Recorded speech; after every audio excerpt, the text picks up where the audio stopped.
하나님 말씀은 창세기 2장 18절.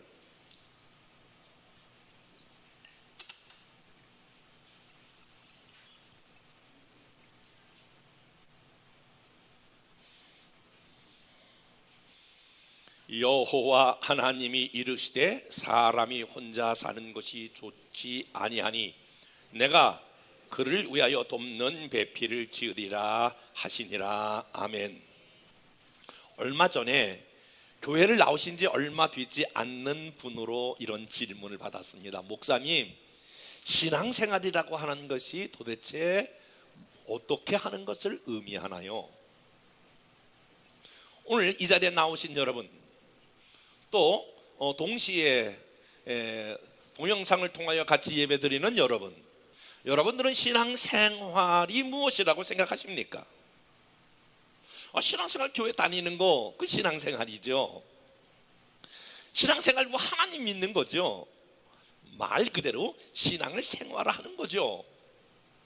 아니요, 신앙생활 일주일에 한 번씩 정해진 시간에 가서 예배드리고 또 헌금하고 목사님 말씀 듣는 거, 이런 게 신앙생활이죠 라고 대답할 수 있습니다.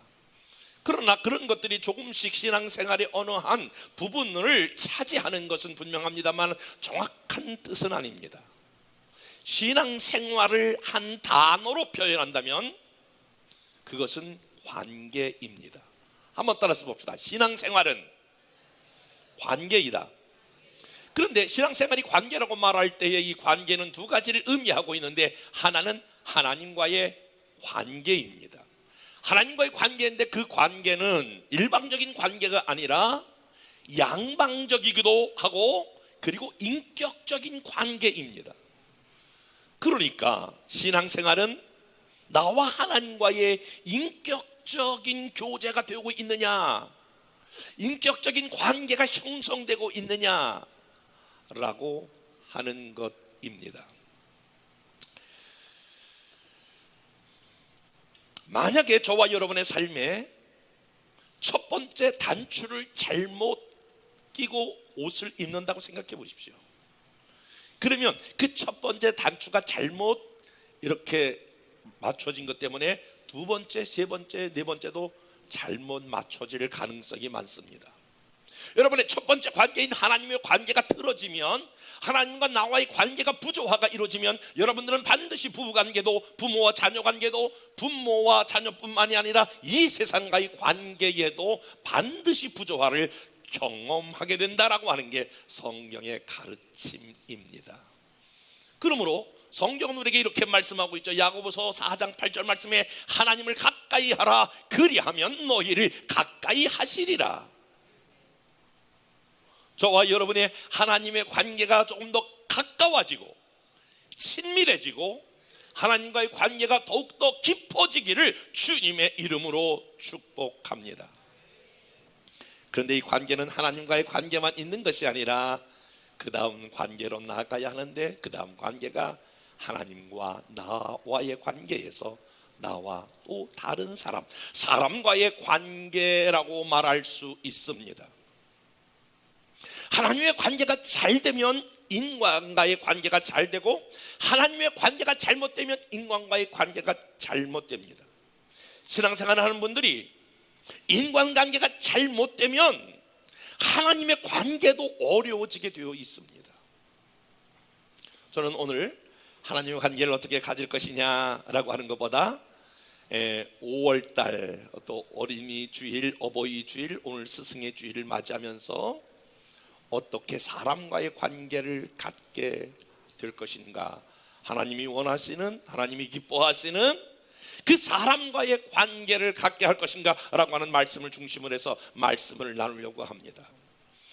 여러분, 이 사람과 사람 사이, 이 사이가 사실은 세상에서 가장 가깝기도 하고 가장 멀기도 합니다. 이 사이가 좋으면 행복해지는 것이고요, 이 사이가 나쁘면 불행해지는 것입니다. 이것은 지금 말씀드렸던 것처럼 부부간에, 부모와 자녀간에, 목사와 성도 간에, 성도와 성도 간에 모든 관계에서 해당이 되는데, 뭐라고요? 관계가 가까워지면 행복하고 관계가 멀어지면 불행해지는 것입니다. 관계가 통하면 남도 이웃이 되는 것이고, 관계가 막히면 가족도 원수가 되어져 버리는 것입니다. 이 관계가 때로는 우리에게 있어서 무거운 짐이 되기도 하고, 어느 때 이 관계가 좋아지면 이 관계에 내가 날개를 달고 나는 것과 같은 삶을 살게 됩니다. 사람이 둘 이상 모이면 그 관계가 형성되는데, 관계가 좋으면 시너지 효과라고 하는 것이 나타나게 되고, 관계에 문제가 생기면 자연히 갈등을 빚게 됩니다. 사실 미국 사람과 유럽 사람들의 그 삶의 기질은 개인주의 성향이 강합니다. 너는 너고 나는 나고.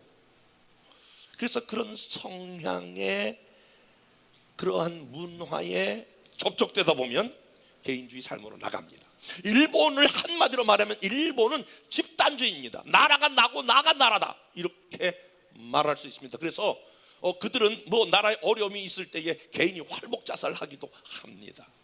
우리나라의 문화를 한 단어로 축약해서 말한다면 우리나라의 문화는 관계주의 문화라고 이렇게 표현합니다. 관계주의라고 하는 것은 우리가 우리를 말할 때에 나를 말하지 아니하고 나의 관계되어 있는 그러한 환경과 더불어 생각하고 말하고 있는 것입니다. 우리는 자기가 나온 학교가 있는데 이거 내가 나온 학교야, 그렇게 말하죠. 이거 우리 학교야. 여러분이 열방교회가 이게 내 교회야, 이렇게 말하는 사람이 있고, 열방교회 우리 교회야, 이렇게 말하죠. 하다못해 우리 사람은 모든 것을 관계 중심적으로 해석을 하는데, 자기 부인을 말할 때도 우리 부인이냐, 내 부인이냐 이렇게 말하지 않냐고, 우리 와이프야, 우리 와이프를 같이 공용한다, 이런 말이에요. 우리 남편이야 이렇게 말하죠. 내 남편이야 이렇게 말하지 않냐고, 우리 남편이야, 남편을 이제 같이 공용하게 되는 이런 우리라고 하는 문화가 독특하게 엮여져 있는 것이 우리 한국 사람이에요. 그래서 한국 사람은 자기 소개를 하게 될 때에도 나는 이렇게 시작하지 않냐고, 자기 소개서라면 우리 가정은 엄격한 아버지 밑에서, 그리고 아주 착하고 온순한 어머니 밑에서 셋째 아들 가운데 내가 막내로 태어났습니다. 우리 아버지가 어렸을 때는 이렇게 하면서 쭉 이렇게 관계를 설명하면서 마지막에 자기를 설명한다. 외국 사람은 그렇게 하지 않아요.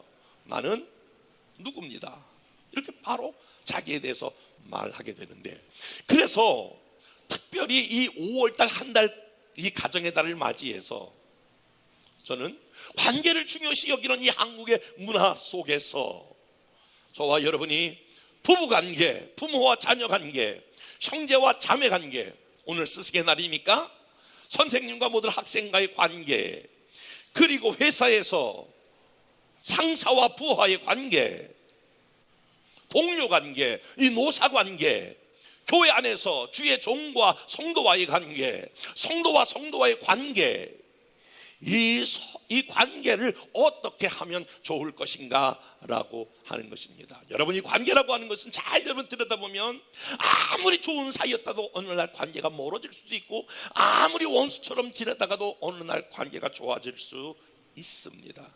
관계는 굉장히 가변성을 가지고 있습니다. 오늘 이 자리에 나오신 사랑하는 모든 성도 여러분, 혹시 저와 여러분의 삶의 관계에서 힘든 분들이 있다면, 관계에서 고민하는 분들이 있다면, 관계로 괴로워하는 분들이 있다면, 관계 때문에 내 마음에 상처가 되고 아픔이 되는 분들이 있다면, 마치 아가서에 등장하는 술람미 여인과 솔로몬의 관계를 통하여 행복이 무엇인가를 보여주었던 것처럼, 하나님의 관계도 그렇지만 모든 저와 여러분의 가정과 공동체 안에 관계가 회복되기를 주님의 이름으로 축원합니다. 그러면 우리가 사람과의 관계를 잘 하려고 하면 사람이 누구인지, 어떤 존재인지를 이해하셔야 합니다. 저는 제가 가지고 있는 독특한 것 중에 하나가, 새로운 기계가 나오면 빨리 사야 돼요.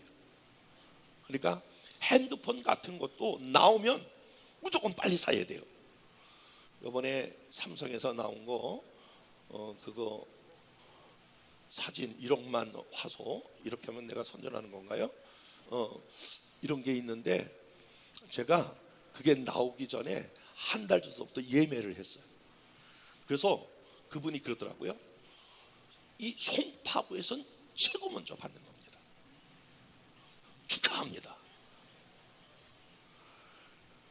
그런데 중요한 건 아직도 잘 사용할 줄 몰라. 그 좋은 사진기를 가지고도 제대로 그것을 잘 몰라. 왜 모르냐면은 그것에 대한 자세한 어떻게 다루어야 되는가라고 하는 안내 책자가 있지 않습니까? 그거를 읽고 잘 해석을 못해. 그래서 제가 이런 뭐 노트북이나 이런 걸 사면은 계속 우리 교육자들도 다니면서 이거 어떻게 하냐고 맨날 물어보는 게 일이야. 이거 문자는 어떻게 보내고 카톡은 어떻게 하고 뭐 이게 제가 잘하는 것 같지만 잘 못해. 근데 잘하는 사람들은 그 제품 설명서라고 하는 것을 잘 읽으면 사실 그것을 잘 할 수 있는 거거든요. 마찬가지예요. 우리가 사람과 좋은 관계를 가지려면 하나님께서 사람을 어떻게 만들었는가를 잘 이해하시면 좋은 관계로 여러분들이 나아가게 되는 줄로 믿습니다. 그러므로 성경이 사람에 대해서 말할 때에 세 가지를 말하고 있어요. 오늘 저와 여러분들이 성경이 사람에 대해서 말하는 이 세 가지를 꽉 붙잡으면 여러분의 평생에 이 관계 때문에 힘들어지지 않냐고, 관계 때문에 어려워지지 않냐고. 아멘 해봐요. 관계 때문에 힘들어지지 않냐고, 관계 때문에 어렵지 않냐고, 관계를 통하여 하나님이 주시는 은혜와 축복을 경험하게 될 것을 믿으시면 아멘. 여러분 마음 가운데 오늘 정말 나는 모든 관계를 잘 할 수 있는 은혜를 사모하시면 아멘. 그렇다면 성경이 말하고 있는 인간에 대한 이해를 잘 하셔야 한다라고 하는 것이에요. 먼저 인간은 인간 안에 연약함과 부족함이 있는 존재다라고 하는 것을 이해하셔야 돼요.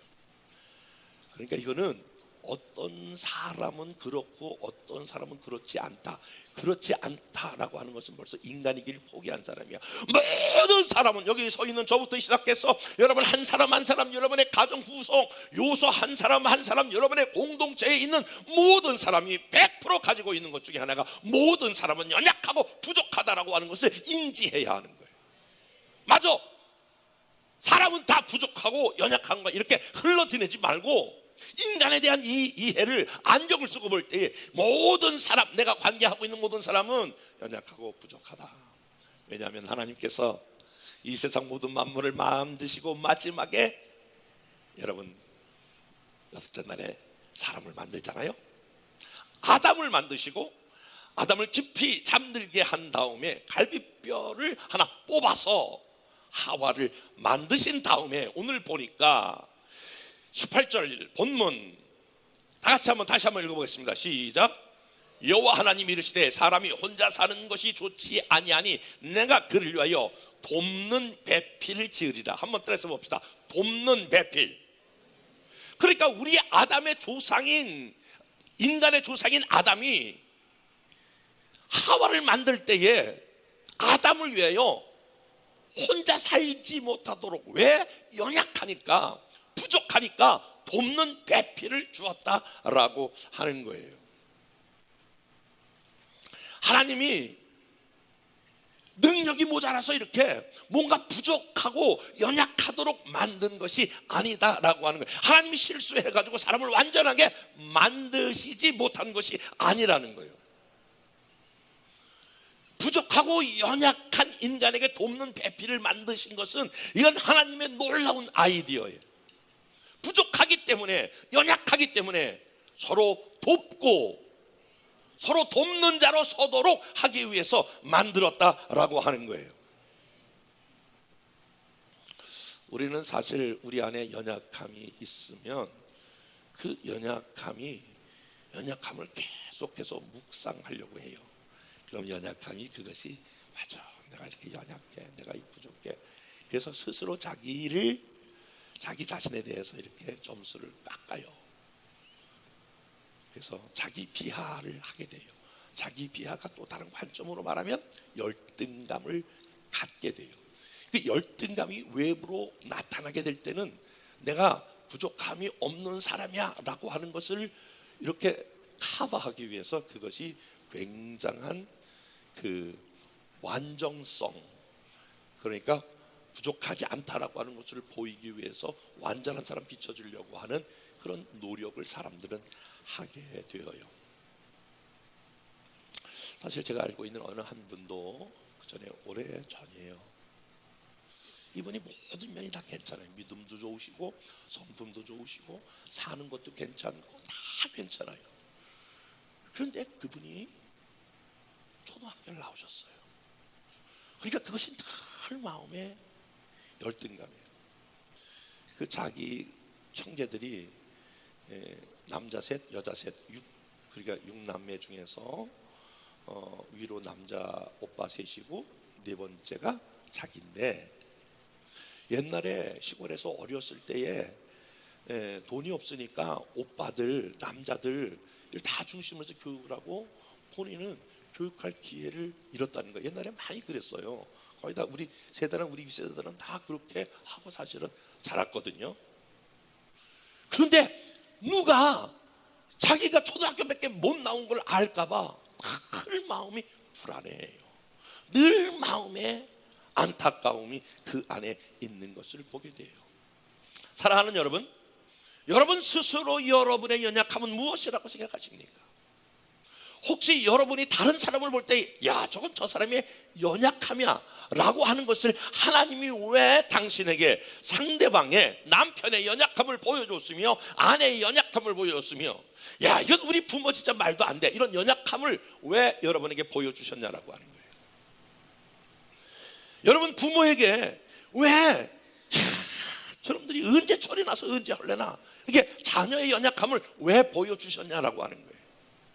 모든 게 다 이유가 있는데, 우리가 연약함을 보여주시는 중요한 이유가 있는데, 그것이 로마서 15장 1절이에요. 다 같이 말씀을 한번 읽어보겠습니다. 시작. 믿음이 강한 우리는 마땅히 믿음이 약한 자의 약점을 담당하고 자기를 기쁘게 하지 아니할 것이라. 사랑하는 여러분, 혹시 여러분이 이렇게 사람을 보게 될 때에 부부간에도 마찬가지예요. 다시 한번 적용해 볼게요. 부모 자녀간에 마찬가지예요. 모든 사람들 가운데 연약함이 보여졌을 때에 왜 그것을 하나님이 당신에게 보여주었느냐 하면, 믿음이 강한 우리가 믿음이 약한 그런 남편에게, 믿음이 오래된 연륜을 갖고 있는 여러분들이 자녀들에게 믿음이 강하다고 말하는 목사와 사역자들이 믿음이 약한 성도들을 향하여 어떻게 해야 되느냐, 마땅히 믿음의 약한 자의 약점을 담당하라. 따라서 봅시다. 약점을 담당하라. 다시 한번, 약점을 담당하고 자기를 기쁘게 하지 않을 것이라. 그러니까 가정 안에서도 내가 믿음이 좋다라고 생각이 되어지면, 여러분 공동체에서 내가 믿음이 좋다라고 하면 하나님께서 약점이, 연약한 점이 드러날 때에 해야 될 일이 하나 있는데, 그것을 본인이 담당해야 된다는 거예요. 여기 본인이 담당하라고 했을 때 두 가지의 어원적인 의미가 있는데, 첫째는 그것을 인정하고 수용해야 된다는 거예요. 아, 저분이 저게 저 약점이로구나. 아, 저게 저분의 연약함이로구나. 누가? 믿음이 강하다고 생각하는 사람이, 내가 신앙생활 더 잘한다고 하는 생각하는 사람이 그렇게 해야 된다는 거예요. 그래서 목사가 당연히 그렇게 해야 되겠죠. 장로님들이 그렇게 해야 되겠죠. 슈퍼셀리더들이 그렇게 해야 되겠죠. 내가 믿음이 좋다고 하면 믿음이 약한 자의 약점을 담당하라. 수용을 인정하라. 그리고 두 번째, 그것으로 끝나는 것이 아니라 그 약점을 도와주라는 거예요. 약점을 보완해 주라라고 하는 거예요. 그러므로 사랑하는 여러분, 모든 사람에게 다 이런 연약함이 있는데, 그 연약함을 바라볼 때마다 그 연약함이 그도 있지만 나에게도 그런 연약함이 있다 라고 하면서 이해하고 수용하셔야 돼요. 한번 옆에 사람과 이렇게 인사하겠습니다. 저의 약점을 불쌍히 여겨주세요. 이렇게 해봐. 미안해요, 목사님이라고 완전한 거 아니고요, 장로님이라고 완전한 거 아니고요, 교회 오래 다녔다고 완전한 거 아니고요, 약점이 많아, 연약함이 많아. 그러니까 그러니까 사람에게 시험 들면 안 돼. 이거는 어느 교회 어디를 가서 세계적으로 가장 훌륭한 교회 여러분들이 다닌다고 해서 거기는 완전한 사람들이 모이는 게 아니라 연약한 사람들이 모이는 거예요. 그렇게 인간을 이해해야 돼. 어떤 목사님도 뭐 세계적으로 대단한 목사님도 그분에게도 연약함이 있는 거예요. 저에게도 있고 어떤 지도자들에게도 다 연약함이 있다, 이렇게 여러분들이 보셔야 되는 거예요.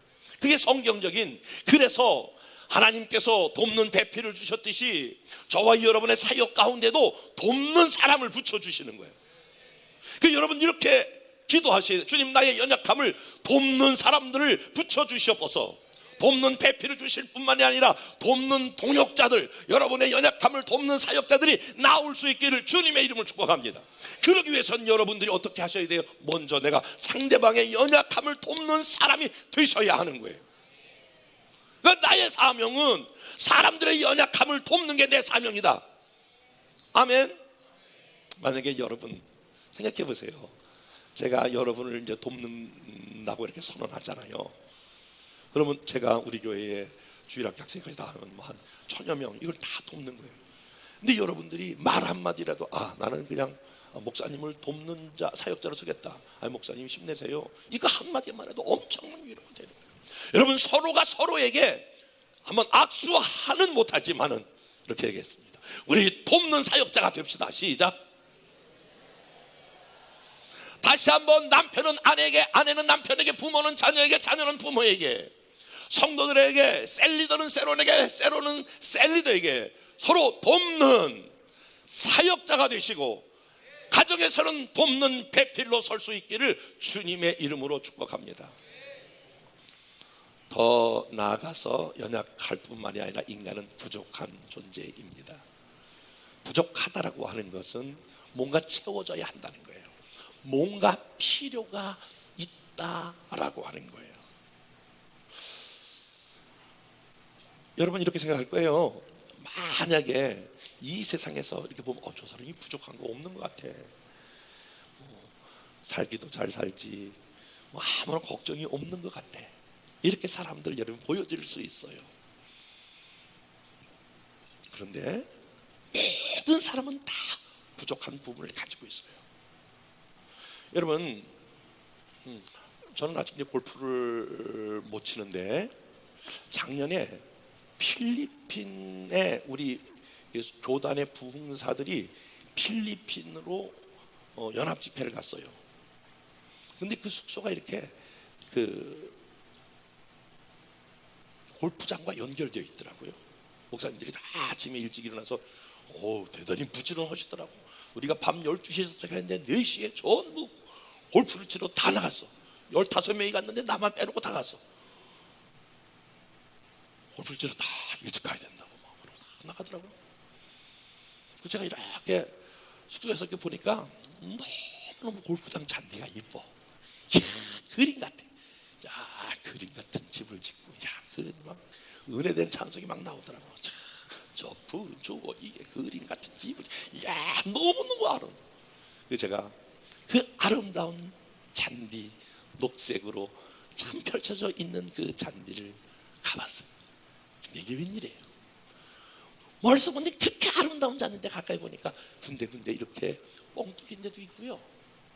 어떤 데는 이렇게 구멍이 난 데도 있고요. 이게 보는 거하고 가서 가까이 보니까 다르더라고요. 그때 내가 한 가지 깨달은 게 있어. 사람이 볼 때에 저 사람은 아무런 문제가 없는 것 같지만, 저 사람에게는 모든 것이 다 채워진 것 같지만, 인간은 그렇게 되어 있지가 않아요.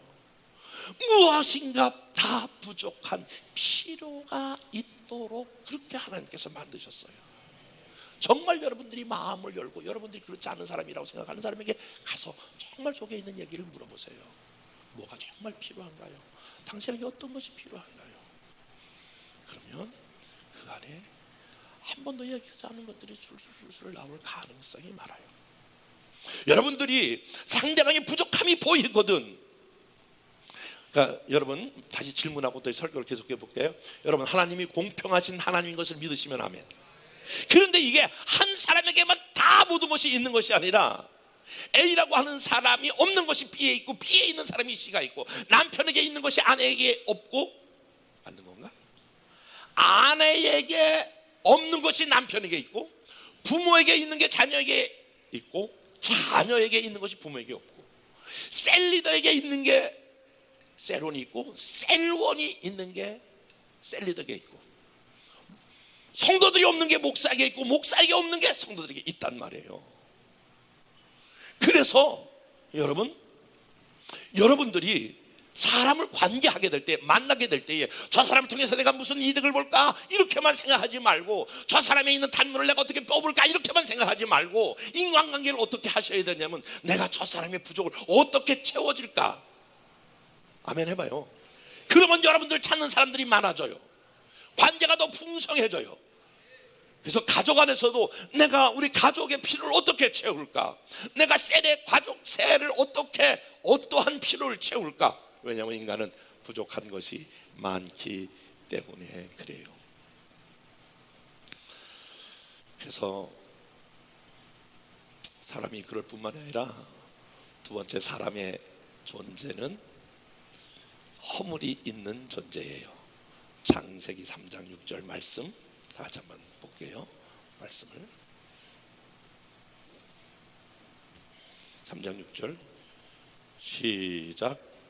여자가 그 나무를 본즉 먹음직도 하고 보암직도 하고 지혜롭게 할 만큼 탐스럽기도 한 나무인지라 여자가 그 열매를 따먹고 자기와 함께 있는 남편에게도 주매 그도 먹은지라. 아멘. 여기 인간의 처음 사람인 아담이 범죄하는 것이 나오잖아요.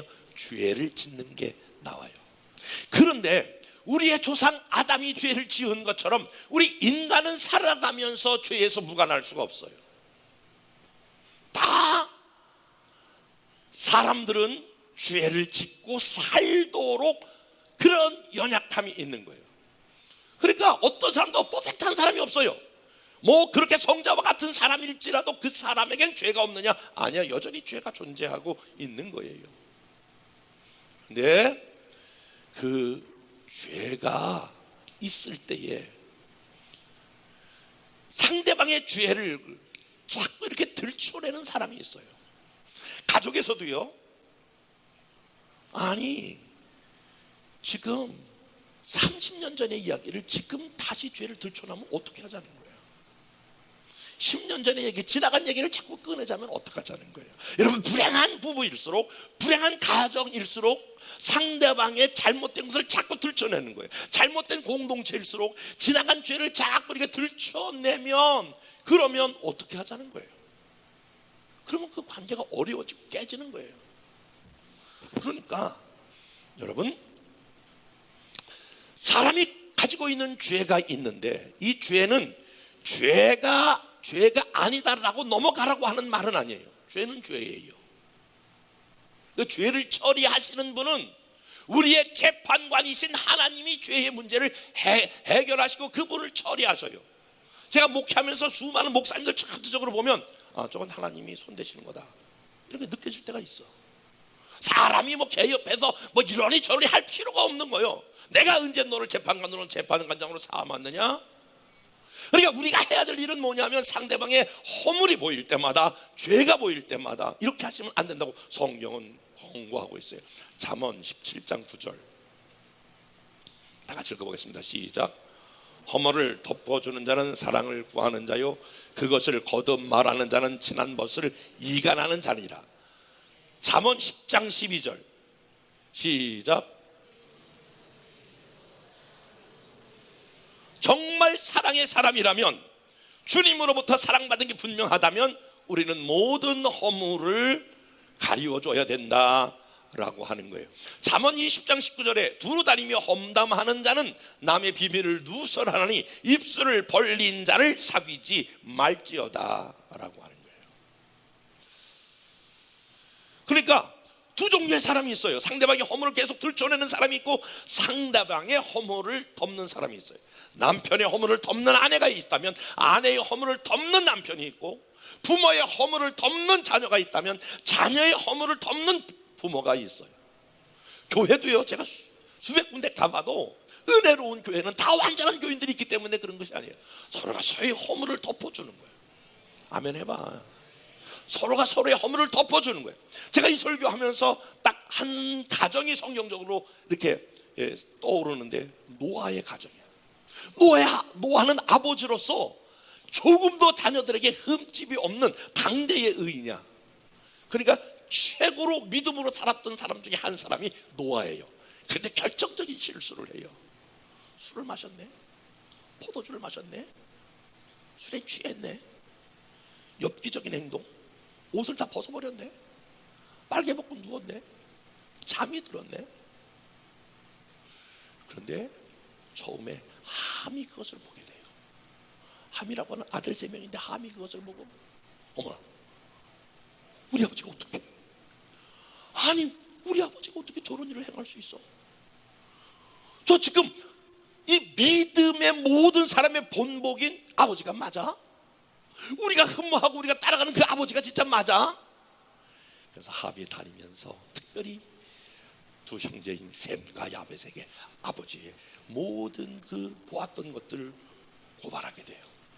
셈과 야벳이 그 광경을, 그 이야기를 듣고 아버지의 부끄러운 하체를 가리기 위하여 이렇게 이불을 가지고 뒷걸음질 쳐서 아버지의 부끄러운 하체를 가리고 나와요. 노아가 어느 순간에 술이 깨요. 어머, 이게 웬일이냐?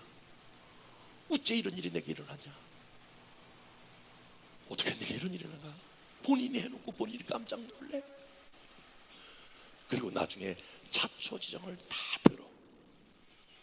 다 듣고 사실은 자기가 자기 자신을 반성해야 되잖아요. 아버지가, 야, 내가 어떻게 이렇게 결정적인 실수를 했나? 아들 셋을 모아놓고, 얘야, 내가 사실은 이렇게 실수했다, 내가 잘못했다, 내가 미안하다, 너희들에게 본보기가 되지 않아서 미안하다, 이렇게 성경은 나와야 되는데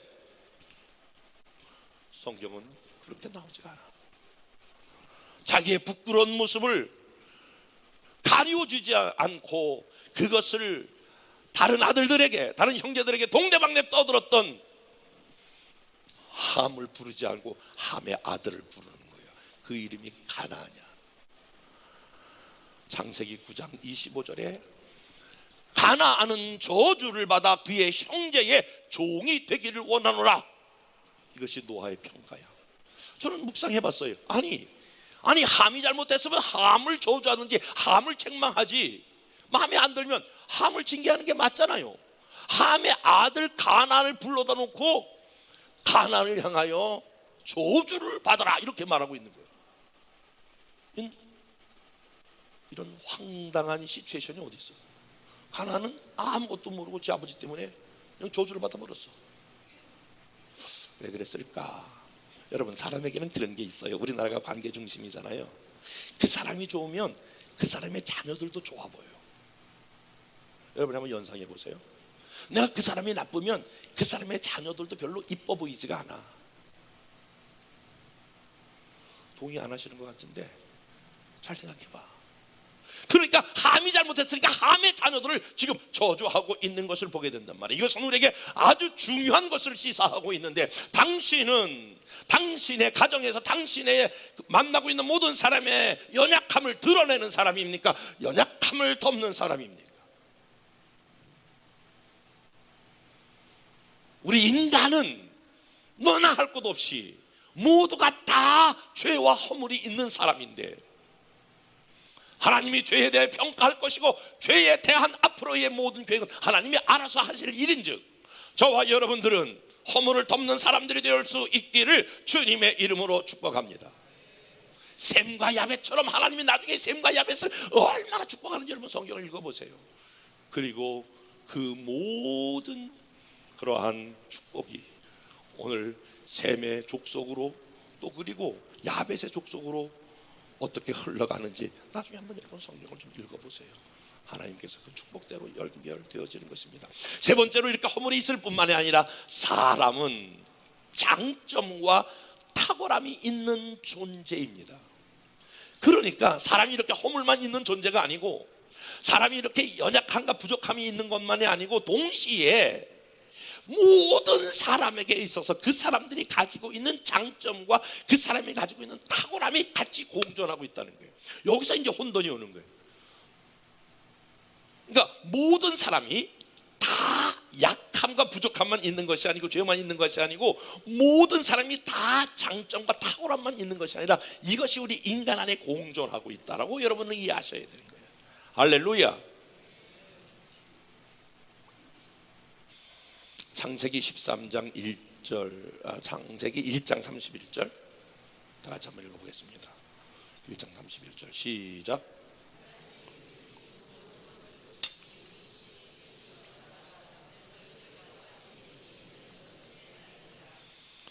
이게 참, 이 말씀을 묵상해 보면 하나님이 이렇게 천지를 창조하시고 사람을 다 이렇게 이렇게 다 천지를 이렇게 만드시고 하나님이 스스로 이제 점수를 매기는 거야. 뭐라고 매기냐면은, 내가 정말 잘 지었어. 내가 보기에도 이렇게 힘이 좋아. 너무너무 좋아. 본인이 만드시고 본인이 좋아하죠. 사랑하는 여러분, 이 이야기는 무엇을 의미하냐면 하나님도 좋은 것을 좋다라고 표현하시는 분이세요. 하나님이 좋은 것을 향하여 알고 있다, 나 알았다, 내가 이렇게 했지만은 잘 만들었네, 그렇게 묵상한 것이 아니라 오늘 성경, 하나님이 지으신 그 모든 것을 보시고 보시기에 심히 좋았더라. 하나님 만든 작품에 대해서 하나님이 점수 A뿔이라고 하는 점수를 딱 주신 거예요. 그러니까 사람은 우리의, 하나님이 그 관점으로 보시고 또 하나님이 그러신 분이니까 사람에게도 여러분 참 좋은 거, 그 사람 안에 가지고 있는 장점이 있다는 거예요. 우리나라가 사실 그 유교적 문화의 베이스를 둡니다. 점잖고, 슬퍼도 슬프다고 말하지 않고, 기뻐도 기쁘다고 말하지 않는 그런 문화, 점잖은 문화, 좋은 것을 좋다고 말하지도 않고 잘하는 것을 잘한다고 말하지도 않는 그냥 점잖은 문화가 우리나라가 가지고 있는 정서적 문화예요. 그러나 기독교 문화는, 성경적 문화는 그렇게 말하고 있잖아요. 하나님도 뭐라고요? 하나님 지으신 그 모든 것을 보시고 심히 좋았더라. 하나님은 좋은 것을 좋다라고 말씀하시는 분이세요. 그러니까 우리가 사람 안에, 여러분 안에 좋은 거, 장점이 없는 것 같지만 여러분들은 정말 많은 장점을 보유하고 있어요. 우리가 금이 있는 것을 향하여 우리는 금광석이라고 말해요. 우리가 그 연탄을 캐는 그것을 향하여 우리는 탄광이라고 말해요. 여러분들 안에는 무궁무진한 하나님의 영신 성령님이 여러분과 함께 계셔서 여러분 안에는 능력이, 그 안에 얼마나 많은 능력이 숨겨져 있는 능력광이에요. 한번 옆에 사람과 이렇게 말하겠습니다. 당신은 능력광입니다. 근데 우리가 사람이 사람을 볼 때에 자꾸 부족한 것만 여러분 스스로도 보고, 다른 사람을 볼 때에, 다른 사람 볼 때 부족함이 보이는 것은 뭐냐면, 여러분 이게 A4 용지라고 생각해 보세요. 이 A4 용지에 이 글씨가 이렇게 잘 써 있으면 여러분 글씨가 보이지만 여기다 점 하나 찍으면 딱 볼 때 여기 점 하나 찍혔네, 이렇게 점을 보는 거예요. 사람이 사람 안에 왜 자꾸만 그 사람 안에 장점을 못 보냐면은 그 사람 안에 점 하나 찍힌 거, 허물, 연약함, 부족함을 보기 때문에 그래요. 사랑하는 여러분, 여러분 안에 무궁무진한, 사람 안에 무궁무진한 95% 정도 이상의 여러분들은 무궁무진한 장점을 가지고 있습니다. 사람을 보실 때 그 사람이 있는 연약함과 부족함과 허물을 보지 말고 그 사람 안에 있는 장점을 볼 수 있는 눈이 띄어지기를 주님의 이름으로 축복합니다. 뭐 우리를 여러분 그 검찰 수사관으로 부른 것도 아니잖아요. 경찰에서 여러분 뭐 조속구미냐고 저와 여러분들을 부른 것도 아니잖아요. 오늘 성경은 저와 여러분을